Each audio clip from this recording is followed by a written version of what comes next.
ಇವತ್ತಿನ ನ್ಯೂಸ್ 360ಯಲ್ಲಿ ಅರವಿಂದ್ ಕೇಜ್ರಿವಾಲ್ಗೆ 50 ದಿನಗಳ ನಂತರ ಜಾಮೀನು ಸಿಕ್ಕಿದೆ. ಅದು ಕೇವಲ 21 ದಿನಕ್ಕಷ್ಟೇ. ದೆಹಲಿ ಎಣ್ಣೆ ಹಗರಣದಲ್ಲಿ ಕೇಜ್ರಿವಾಲ್ ಏನು ಪಾತ್ರ ಇತ್ತು ಅಂತ ಇಡಿ ಅವರನ್ನ ಅರೆಸ್ಟ್ ಮಾಡಿತ್ತು. ಕೇಜ್ರಿವಾಲ್ ಮಾಡಿದ್ದು ಎಷ್ಟು ಸಾವಿರ ಕೋಟಿಯ ಹಗರಣ. ಈ ಕೇಸ್ನಲ್ಲಿ ಅರವಿಂದ್ ಕೇಜ್ರಿವಾಲ್ಗೆ ಜಾಮೀನು ಸಿಕ್ಕಿದ್ದು ಯಾಕೆ? ಯಾವ ಯಾವ ಷರತ್ತುಗಳನ್ನು ಅರವಿಂದ್ ಕೇಜ್ರಿವಾಲ್ಗೆ ವಿಧಿಸಲಾಗಿದೆ? ಈ ಜಾಮೀನಿನ ಅವಧಿ ಎಷ್ಟು ದಿನಗಳ ಕಾಲ? ಎಲ್ಲವನ್ನೂ ಹೇಳ್ತೀನಿ. ಅದಕ್ಕೂ ಮೊದಲು ಈ ಕ್ಷಣದ ಬ್ರೇಕಿಂಗ್ ನ್ಯೂಸ್ ಇದೆ. ದೆಹಲಿ ಸಿಎಂ ಅರವಿಂದ್ ಕೇಜ್ರಿವಾಲ್ಗೆ ತಾತ್ಕಾಲಿಕ ರಿಲೀಫ್. ಇದು ಟೆಂಪರರಿ ರಿಲೀಫ್. ಇದು ಅಕ್ರಮ ಮದ್ಯ ನೀತಿ ಹಗರಣದಲ್ಲಿ ಮಧ್ಯಂತರ ಜಾಮೀನು ಸಿಕ್ಕಿದೆ ದೆಹಲಿ ಸಿಎಂಗೆ. ಸುಪ್ರೀಂ ಕೋರ್ಟ್ನಿಂದ ಜಾಮೀನು ಮಂಜೂರಾಗಿದೆ. ಇಂಟೀರಿಯಂ ಬೇಲ್ ಇದು. ಲೋಕಸಭೆ ಎಲೆಕ್ಷನ್ ಪ್ರಚಾರಕ್ಕಾಗಿ ಅರವಿಂದ್ ಕೇಜ್ರಿವಾಲ್ ಜಾಮೀನನ್ನು ಕೇಳಿದ್ರು. ವಾದ ಪ್ರತಿವಾದದ ನಂತರ 21 ದಿನಗಳ ಕಾಲ ಜಾಮೀನನ್ನು ನೀಡಲಾಗಿದೆ. ಜೂನ್ 1ನೇ ತಾರೀಕಿನವರೆಗೆ ಕೇಜ್ರಿವಾಲ್ಗೆ ಮಧ್ಯಂತರ ಜಾಮೀನನ್ನು ನೀಡಲಾಗಿದೆ. ದೆಹಲಿಯಲ್ಲಿ ಎಲೆಕ್ಷನ್ ಇದೆ. ಚುನಾವಣಾ ಪ್ರಚಾರಕ್ಕಾಗಿ ಜಾಮೀನನ್ನು ಕೊಡಬೇಕು ಅಂತ ಅರವಿಂದ್ ಕೇಜ್ರಿವಾಲ್ ಕೇಳ್ಕೊಂಡಿದ್ರು. ಮೇ 25ನೇ ತಾರೀಕು ದೆಹಲಿಯಲ್ಲಿ ಲೋಕಸಭಾ ಚುನಾವಣೆ ಇದೆ. 7 ಲೋಕಸಭಾ ಕ್ಷೇತ್ರಗಳಿಗೆ ಪ್ರಚಾರಕ್ಕಾಗಿ ಅವಕಾಶವನ್ನ ಮಾಡಿಕೊಡಿ ಅಂತ ಕೇಳಿದ್ರು. ಸುಪ್ರೀಂ ಕೋರ್ಟ್ ಅವರ ಮನವಿಯನ್ನ ಮನ್ನಿಸಿ ಈಗ ಜಾಮೀನನ್ನು ಕೊಟ್ಟಿದೆ. 50 ದಿನಗಳ ನಂತರ ಅರವಿಂದ್ ಕೇಜ್ರಿವಾಲ್ಗೆ ಜಾಮೀನು ಸಿಕ್ಕಿದೆ. ಈಗ ಯಾವುದೇ ಕ್ಷಣದಲ್ಲಿ ಅರವಿಂದ್ ಕೇಜ್ರಿವಾಲ್ ತಿಹಾರ್ ಜೈಲಿನಿಂದ ರಿಲೀಸ್ ಆಗ್ಬೋದು. ಈಗಾಗಲೇ ರೋಸ್ ಅವೆನ್ಯೂ ಕೋರ್ಟ್ನಿಂದ ಜಾಮೀನಿನ ಆದೇಶ ತಿಹಾರ್ ಜೈಲಿನ ಅಧಿಕಾರಿಗಳಿಗೆ ಸಿಕ್ಕಿದೆ. ತಿಹಾರ್ ಜೈಲಿನ ಮುಂದೆ ಎಎಪಿಯ ಕಾರ್ಯಕರ್ತರು, ನಾಯಕರು, ಕೇಜ್ರಿವಾಲ್ ಅವರ ಪತ್ನಿ ಸುನಿತಾ ಕೇಜ್ರಿವಾಲ್ ಎಲ್ಲರೂ ಅಲ್ಲಿದ್ದಾರೆ. ಯಾವುದೇ ಕ್ಷಣದಲ್ಲಿ ಕೇಜ್ರಿವಾಲ್ ರಿಲೀಸ್ ಆಗುವ ಸಾಧ್ಯತೆ ಇದೆ. ಮಾರ್ಚ್ 21ಕ್ಕೆ ದೆಹಲಿ ಸಿಎಂ ಕೇಜ್ರಿವಾಲ್ ಅವರನ್ನ ಇಡಿ ಅಧಿಕಾರಿಗಳು ಅರೆಸ್ಟ್ ಮಾಡಿದ್ರು.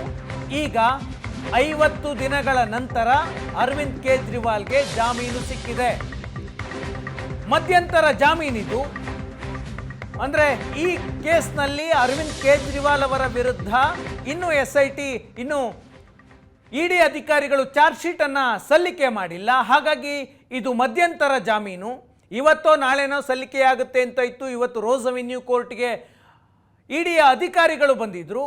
ಆದರೆ ಚಾರ್ಜ್ ಶೀಟನ್ನು ಸಲ್ಲಿಕೆ ಮಾಡಿಲ್ಲ. ನಾಳೆ ಚಾರ್ಜ್ ಶೀಟ್ ಸಲ್ಲಿಕೆಯಾಗುವ ಸಾಧ್ಯತೆ ಇದೆ. ಈ ಜಾಮೀನಿನ ಅವಧಿ ಮುಗಿದ ಮೇಲೆ ರೆಗ್ಯುಲರ್ ಬೇಲನ್ನು ಅರವಿಂದ್ ಕೇಜ್ರಿವಾಲ್ ಪಡೆದುಕೊಳ್ಳಬೇಕಾಗುತ್ತೆ. ಈಗ ಸಿಕ್ಕಿರೋದು ಮಧ್ಯಂತರ ಜಾಮೀನು. ಲೋಕಸಭಾ ಚುನಾವಣೆಯ ಪ್ರಚಾರಕ್ಕಾಗಿ ಜಾಮೀನನ್ನು ಕೇಳಿದ್ರು ಕೇಜ್ರಿವಾಲ್. ಜೂನ್ 4ನೇ ತಾರೀಕುವರೆಗೆ ಜಾಮೀನನ್ನು ಕೊಡಿ ಅಂತ ಮನವಿಯನ್ನು ಮಾಡಿಕೊಂಡಿದ್ರು. ಆದರೆ ಸುಪ್ರೀಂ ಕೋರ್ಟ್ ಜೂನ್ 1ರವರೆಗೆ ಮಾತ್ರ ಜಾಮೀನು ಕೊಟ್ಟು ಆದೇಶವನ್ನು ನೀಡಿದೆ. ಮೇ 25ನೇ ತಾರೀಕಿಗೆ ದೆಹಲಿಯಲ್ಲಿ ಚುನಾವಣೆ ಇದೆ. ಆ ಚುನಾವಣೆಯ ಪ್ರಚಾರಕ್ಕಾಗಿ ಜಾಮೀನನ್ನು ಕೊಡಲಾಗಿದೆ. ಸುಪ್ರೀಂ ಕೋರ್ಟ್ ಜಾಮೀನು ನೀಡುವಾಗ ಒಂದಷ್ಟು ಷರತ್ತುಗಳನ್ನು ವಿಧಿಸಿದೆ. ಏನ ಷರತ್ತುಗಳು? ಮದ್ಯ ನೀತಿ ಪ್ರಕರಣಕ್ಕೆ ಸಂಬಂಧಪಟ್ಟಂತೆ ಕೇಜ್ರಿವಾಲ್ ಜೈಲಿನಿಂದ ಬಿಡುಗಡೆಯಾದ ನಂತರ ಬಹಿರಂಗವಾಗಿ ಮಾತನಾಡುವಂತಿಲ್ಲ. ಈ ವಿಷಯವನ್ನ ಚರ್ಚೆ ಮಾಡಬಾರ್ದು ಮಾಧ್ಯಮಗಳಲ್ಲಿ ಅಥವಾ ಚುನಾವಣಾ ಪ್ರಚಾರದಲ್ಲಿ ಎನ್ನುವ ಷರತ್ತನ್ನು ವಿಧಿಸಿದೆ ಸುಪ್ರೀಂ ಕೋರ್ಟ್. ಮತ್ತೊಂದು ಷರತ್ತು, ದೆಹಲಿ ಸಿಎಂ ಕಚೇರಿಗೆ ಕೇಜ್ರಿವಾಲ್ ಹೋಗೋ ಹಾಗಿಲ್ಲ. ಜೊತೆಗೆ ಸೆಕ್ರೆಟರಿಯೇಟ್ ಆಫೀಸ್ಗೂ ಕೂಡ ಕೇಜ್ರಿವಾಲ್ ಹೋಗುವಂತಿಲ್ಲ. ದೆಹಲಿ ಮುಖ್ಯಮಂತ್ರಿಯಾಗಿ ಅಧಿಕಾರ ಚಲಾಯಿಸುವಂತಿಲ್ಲ. ಕೇಜ್ರಿವಾಲ್ ಜೈಲಿನಿಂದ ರಿಲೀಸ್ ಆದರೂ ಕೂಡ ನಾನು ದೆಹಲಿ ಸಿಎಂ ಅಂತ ಕೆಲಸ ಮಾಡೋ ಹಂಗಿಲ್ಲ. ದೆಹಲಿ ಸರ್ಕಾರಕ್ಕೆ ಸಂಬಂಧಿಸಿದ ಯಾವ ಫೈಲ್ಗಳಿಗೂ ಕೂಡ ಕೇಜ್ರಿವಾಲ್ ಸಹಿ ಹಾಕುವಂತಿಲ್ಲ, ಕಡತಗಳನ್ನು ನೋಡುವಂತಿಲ್ಲ, ಸಿಎಂ ಕಚೇರಿಗೆ ಹೋಗುವಂತಿಲ್ಲ, ಜೊತೆಗೆ ಸೆಕ್ರೆಟರಿಯೇಟ್ ಆಫೀಸ್ಗೂ ಹೋಗುವಂತಿಲ್ಲ. ಅಂದರೆ ಅವರ ಆಫೀಸ್ ಡ್ಯೂಟಿಯನ್ನು ಯಾವುದನ್ನು ಕೂಡ ಮಾಡುವಂತಿಲ್ಲ ಅಂತ ಸುಪ್ರೀಂ ಕೋರ್ಟ್ ಸ್ಪಷ್ಟವಾಗಿ ಹೇಳಿದೆ. ಜೂನ್ 1ರವರೆಗೆ ಜಾಮೀನು ಕೊಟ್ಟಿದೆ. ಜೂನ್ 2ನೇ ತಾರೀಕು ದೆಹಲಿಯ ಕೋರ್ಟ್ ಮುಂದೆ ಅರವಿಂದ್ ಕೇಜ್ರಿವಾಲ್ ಶರಣಾಗಬೇಕು. 21 ದಿನಗಳ ಜಾಮೀನು ಜೂನ್ 2ಕ್ಕೆ ಅಂತ್ಯ ಆಗುತ್ತೆ. ಜೂನ್ 2ನೇ ತಾರೀಕು ಕೇಜ್ರಿವಾಲ್ ಮತ್ತೆ ಕೋರ್ಟ್ನ ಮುಂದೆ ಶರಣಾಗತಿಯಾಗಬೇಕು. ಇದರ ಜೊತೆಗೆ ಪ್ರಮುಖವಾದ ಷರತ್ತು, ಪ್ರಕರಣದ ಯಾವುದೇ ಸಾಕ್ಷಿಗಳನ್ನು ಯಾವುದೇ ಕಾರಣಕ್ಕೂ ಭೇಟಿಯಾಗುವಂತಿಲ್ಲ, ಅವರ ಜೊತೆ ಚರ್ಚೆ ಮಾಡುವಂತಿಲ್ಲ. ಈ ಷರತ್ತನ್ನು ಕೂಡ ಸುಪ್ರೀಂ ಕೋರ್ಟ್ ವಿಧಿಸಿದೆ. ಈ ಜಾಮೀನು ಅರ್ಜಿಯ ವಿಚಾರಣೆಗೆ ಬಂದಂತಹ ಸಂದರ್ಭದಲ್ಲಿ ಕೇಜ್ರಿವಾಲ್ ಪರ ವಕೀಲರು ಹಲವು ವಾದವನ್ನು ಮಾಡಿದ್ರು. ಈ ಮದ್ಯ ನೀತಿ ಹಗರಣದಲ್ಲಿ ದುರುದ್ದೇಶದಿಂದ ಕೇಜ್ರಿವಾಲ್ರನ್ನು ಅರೆಸ್ಟ್ ಮಾಡಲಾಗಿದೆ, ಚುನಾವಣೆಯಲ್ಲಿ ಪ್ರಚಾರ ಮಾಡದಂತೆ ತಡೆಯುವ ಉದ್ದೇಶ ಇದು, ತನಿಖಾ ಸಂಸ್ಥೆಗಳು ಆಡಳಿತ ಪಕ್ಷಕ್ಕೆ ಸಹಾಯವಾಗುವಂತೆ ವರ್ತಿಸಿದ್ದಾರೆ, ನ್ಯಾಯಸಮ್ಮತ ಚುನಾವಣೆಗಾಗಿ ಪ್ರಚಾರಕ್ಕೆ ಅವಕಾಶ ಮಾಡಿಕೊಡ್ಬೇಕು ಜೂನ್ 4ನೇ ತಾರೀಕಿನವರೆಗೂ ಅಂತ ಕೇಜ್ರಿವಾಲ್ ಪರ ವಕೀಲರು ವಾದವನ್ನು ಮಾಡಿದ್ರು. ಈ ವಾದಕ್ಕೆ ಇಡಿ ಪ್ರತಿವಾದವನ್ನು ಮಾಡ್ತು. ಕೇಜ್ರಿವಾಲ್ ಸಾಮಾನ್ಯ ವ್ಯಕ್ತಿ ಅಲ್ಲ, ದೆಹಲಿಯ ಸಿಎಂ ಹುದ್ದೆ ಹೊಂದಿರುವಂತಹ ಅತಿ ಗಣ್ಯ ವ್ಯಕ್ತಿ. ಸಾಮಾನ್ಯ ಅಪರಾಧಿಗಳಂತೆ ಕೋರ್ಟ್ ಕೇಜ್ರಿವಾಲ್ರನ್ನ ಪರಿಗಣಿಸಬಾರದು.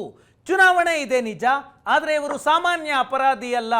ಚುನಾವಣೆ ಕಾರಣಕ್ಕೆ ಇದುವರೆಗೂ ಯಾರಿಗೂ ಜಾಮೀನು ನೀಡಿದ ಉದಾಹರಣೆ ದೇಶದಲ್ಲಿಲ್ಲ ಅಂತ ಇಡಿ ವಾದ ಮಾಡುತ್ತೆ. ಉನ್ನತ ಹುದ್ದೆಯಲ್ಲಿಟ್ಟುಕೊಂಡು ಇವರು ಚುನಾವಣೆ ಕಾರಣ ನೀಡ್ತಿದ್ದಾರೆ. ಚುನಾವಣಾ ಪ್ರಚಾರಕ್ಕೆ ಜಾಮೀನು ಕೇಳೋದಕ್ಕೆ ಆರೋಪಿಗೆ ಯಾವುದೇ ಹಕ್ಕಿಲ್ಲ. ಸುಪ್ರೀಂ ಕೋರ್ಟ್ ಇಂತಹ ಕಾನೂನುಗಳನ್ನು ಮಾನ್ಯ ಮಾಡಬಾರ್ದು. ಈ ಕೇಸ್ನಲ್ಲಿ ಜಾಮೀನು ಕೊಟ್ಬಿಟ್ರೆ ಬೇರೆ ಆರೋಪಿಗಳು ಕೂಡ ಇದೇ ವಾದವನ್ನು ಮುಂದಿಡ್ತಾರೆ ಅಂತ ಇಡಿ ಅಧಿಕಾರಿಗಳು ಸುಪ್ರೀಂ ಕೋರ್ಟ್ನ ಮುಂದೆ ವಾದ ಮಾಡಿದರು. ಆದರೆ ಸುಪ್ರೀಂ ಕೋರ್ಟ್ ಇಡಿಯ ವಾದವನ್ನು ಮನ್ನಿಸಿಲ್ಲ, ಕೇಜ್ರಿವಾಲ್ ಅವರಿಗೆ ಜಾಮೀನನ್ನು ಕೊಟ್ಟಿದೆ 21 ದಿನಗಳ ಕಾಲ.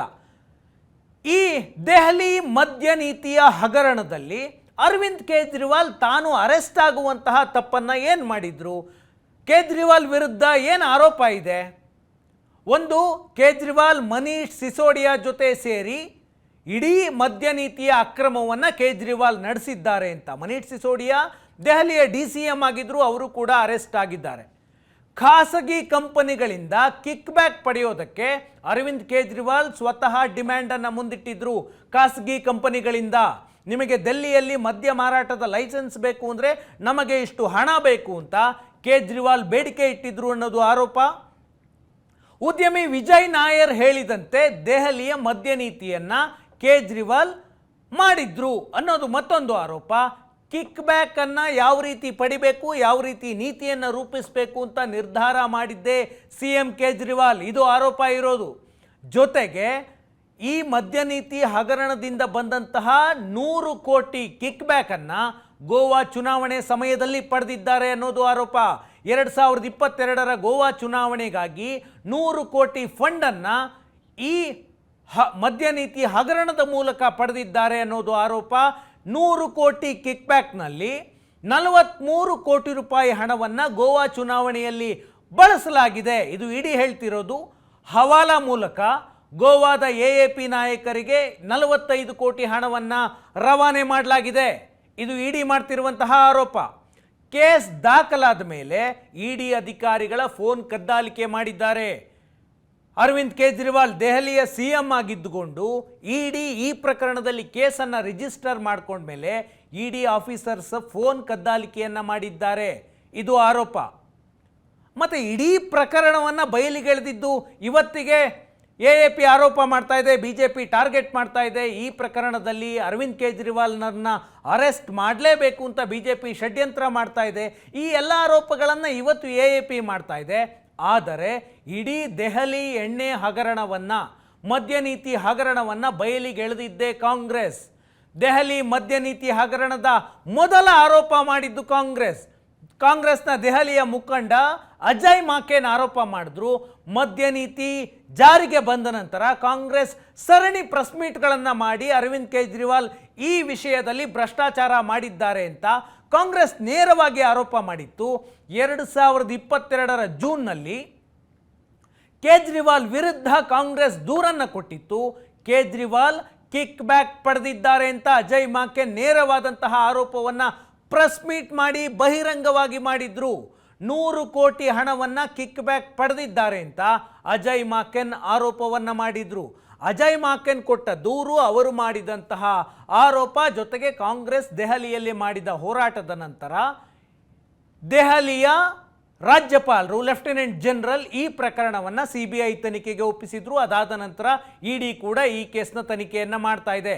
ಹಾಗಿದ್ರೆ ಈ ಕೇಸ್ ಏನು? ಇದು ಹಗರಣ, ದೆಹಲಿ ಮದ್ಯ ನೀತಿ ಹಗರಣ ಅಂದರೆ ಏನು?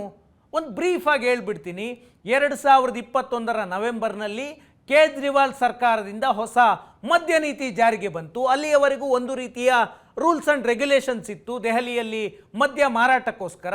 ಕೇಜ್ರಿವಾಲ್ ಸರ್ಕಾರ 2021 ನವೆಂಬರ್ನಲ್ಲಿ ಹೊಸ ರೂಲ್ಸ್ ಆ್ಯಂಡ್ ರೆಗ್ಯುಲೇಷನ್ಸ್ ಮಾಡ್ತು, ಹೊಸ ಪಾಲಿಸಿಯನ್ನು ಮಾಡ್ತು. ಇಡೀ ದೆಹಲಿ ಮದ್ಯ ಮಾರಾಟದ ಲೈಸೆನ್ಸನ್ನು ಕೇಜ್ರಿವಾಲ್ ಸರ್ಕಾರ ಖಾಸಗಿ ಕಂಪನಿಗಳಿಗೆ ಕೊಡುವ ನಿರ್ಧಾರವನ್ನು ಮಾಡ್ತು. ಅಲ್ಲಿಯವರೆಗೆ ಸರ್ಕಾರ 475 ಅಂಗಡಿಗಳನ್ನು ನಡೆಸ್ತಾ ಇತ್ತು, ಮದ್ಯದ ಅಂಗಡಿಗಳನ್ನು. ನಮ್ಮಲ್ಲಿ ಕರ್ನಾಟಕದಲ್ಲಿ ಹೇಗೆ MSIL ಮದ್ಯದ ಅಂಗಡಿಗಳಲ್ಲಿ ಮದ್ಯ ಮಾರಾಟ ಮಾಡುತ್ತೋ ಅದೇ ರೀತಿ ದೆಹಲಿಯ ಸರ್ಕಾರ ಕೂಡ 475 ಅಂಗಡಿಗಳನ್ನು ನಡೆಸ್ತಾ ಇತ್ತು. ಆ ಅಂಗಡಿಗಳನ್ನು ಬಂದ್ ಮಾಡಲಾಯಿತು. 849 ಅಂಗಡಿಗಳಿಗೆ ಖಾಸಗಿ ಲೈಸೆನ್ಸನ್ನು ಕೊಡಲಾಯಿತು. ಅಂದರೆ ಇಡೀ ದೆಹಲಿಯನ್ನು 32 ಅಬಕಾರಿ ವಲಯಗಳನ್ನಾಗಿ ಮಾಡಿ ಖಾಸಗಿ ಕಂಪನಿಗಳಿಗೆ ಹರಾಜನ್ನು ಹಾಕಲಾಯಿತು. ಈ ವಿಭಾಗ ನಿಮಗೆ, ಈ ವಿಭಾಗ ನಿಮಗೆ ಅಂತ 32 ವಲಯಗಳನ್ನು ಹರಾಜು ಮಾಡಲಾಯಿತು. ಯಾವುದೇ ಒಬ್ಬ ವ್ಯಕ್ತಿ ಹೋಗಿ ನನಗೆ ಇಂಥ ಅಂಗಡಿ ಇಂಥ ಜಾಗದಲ್ಲಿ ಲೈಸೆನ್ಸ್ ಕೊಡಿ ಅಂದರೆ ಕೊಡ್ತಾ ಇರಲಿಲ್ಲ. ವಿಭಾಗ ಮಾಡಿ ಒಂದೊಂದು ವಿಭಾಗಗಳನ್ನು ಕೂಡ ಹರಾಜು ಹಾಕಲಾಯಿತು. ಕೋಟ್ಯಾಂತರ ರೂಪಾಯಿಗೆ ಖಾಸಗಿ ಕಂಪನಿಗಳು ಈ ಹರಾಜಿನಲ್ಲಿ ಭಾಗಿಯಾದವು. ಸರ್ಕಾರಕ್ಕೆ 10,000 ಕೋಟಿ ಆದಾಯ ಬರುತ್ತೆ ಈ ಮದ್ಯ ನೀತಿಯಿಂದ ಅಂತ ಕೇಜ್ರಿವಾಲ್ ಸರ್ಕಾರ ಹೇಳಿತ್ತು. ಮದ್ಯದ ಬಾಟಲ್ಗಳ ಮೇಲಿದ್ದಂತಹ ವ್ಯಾಟ್ ತೆರಿಗೆಯನ್ನು ಭಾರಿ ಪ್ರಮಾಣದಲ್ಲಿ ಇಳಿಕೆ ಮಾಡ್ತು. ಎಷ್ಟು ಪ್ರಮಾಣದಲ್ಲಿ ಅಂದರೆ ಇನ್ನೇನು ತೆರಿಗೆನೇ ಇಲ್ವೇನೋ ಅನ್ನುವ ರೀತಿಯಲ್ಲಿ. ಒಂದು ಬಾಟಲ್ಗೆ 250 ರೂಪಾಯಿ 300 ರೂಪಾಯಿ ಮೊದಲು ಟ್ಯಾಕ್ಸ್ ಇದ್ದರೆ ಅದನ್ನು 1 ರೂಪಾಯಿ 2 ರೂಪಾಯಿ ಮಟ್ಟಿಗೆ ಇಳಿಸಿದ್ರು.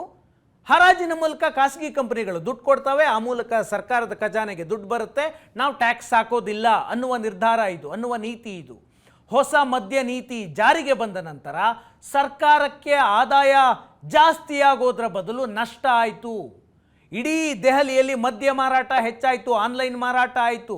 21 ವರ್ಷದ ವ್ಯಕ್ತಿಗೆ ಇದ್ದದ್ದಂತಹ ಮದ್ಯ ಮಾರಾಟದ ನಿಯಮ 18 ವರ್ಷದ ಯುವಕರಿಗೂ ಕೂಡ ಮಾರಾಟ ಮಾಡುವ ನಿರ್ಧಾರವನ್ನು ಮಾಡ್ತು. ಆನ್ಲೈನ್ ಮಾರಾಟ ಆಯಿತು, ಮದ್ಯದ ಮಾರಾಟ ಹೆಚ್ಚಾಯಿತು. ಆದರೆ ಸರ್ಕಾರಕ್ಕೆ ನಷ್ಟ ಆಯಿತು. ಬಿಕಾಸ್ ಹೆಚ್ಚು ಪ್ರಮಾಣದಲ್ಲಿ ಮದ್ಯ ಮಾರಾಟ ಆಯಿತು. ಅಕ್ಕಪಕ್ಕದ ರಾಜ್ಯಗಳಲ್ಲಿ ಹೆಚ್ಚಿನ ಬೆಲೆಗೆ ಮದ್ಯ ಮಾರಾಟ ಆಗ್ತಾ ಇದ್ದರೆ ದೆಹಲಿಯಲ್ಲಿ ಕಡಿಮೆ ಬೆಲೆಗೆ ಮಾರಾಟ ಆಗ್ತಾ ಇತ್ತು. ಹಾಗಾಗಿ ಹೆಚ್ಚು ಮದ್ಯ ದೆಹಲಿಯಲ್ಲಿ ಮಾರಾಟ ಆಯಿತು, ಆದರೆ ಸರ್ಕಾರಕ್ಕೆ ದೊಡ್ಡ ನಷ್ಟ ಆಯಿತು, ಖಾಸಗಿಯವರಿಗೆ ಲಾಭ ಆಯಿತು. 2022 ಆಗಸ್ಟ್ನಲ್ಲಿ ದೆಹಲಿಯ ಲೆಫ್ಟಿನೆಂಟ್ ಜನರಲ್ CBI ತನಿಖೆಗೆ ಇಡೀ ಪ್ರಕರಣವನ್ನು ಆದೇಶ ಮಾಡಿದ್ರು. ಆ ನಂತರ CBI ತನಿಖೆ ಮಾಡ್ತು. 100 ಕೋಟಿಯ ಹಣವನ್ನು ಸೌತ್ ಕಾರ್ಟೆಲ್ ಅನ್ನುವ ಗ್ರೂಪ್ನಿಂದ ಕವಿತಾ, ತೆಲಂಗಾಣದ ಕವಿತಾ, KCR ಮಗಳು, ಅವರ ಮೂಲಕ ಪಡೆದಿದ್ದಾರೆ ಎನ್ನುವ ಆರೋಪ ಬಂತು. ಅದಾದ ಮೇಲೆ ಇಡಿ ಇನ್ವೆಸ್ಟಿಗೇಷನ್ ಮಾಡ್ತಾ ಇದೆ. ಈಗ ಕೇಜ್ರಿವಾಲ್ ಅರೆಸ್ಟ್ ಆಗಿದ್ರು. ಇವತ್ತು ಜಾಮೀನಿನ ಮೇಲೆ ರಿಲೀಸ್ ಆಗಿದ್ದಾರೆ ಕೇಜ್ರಿವಾಲ್. 2ನೇ ತಾರೀಕು, ಜೂನ್ 2ನೇ ತಾರೀಕು ಕೇಜ್ರಿವಾಲ್ ಮತ್ತೆ ರೋಸ್ ಅವೆನ್ಯೂ ಕೋರ್ಟ್ ಮುಂದೆ ಶರಣಾಗಬೇಕು.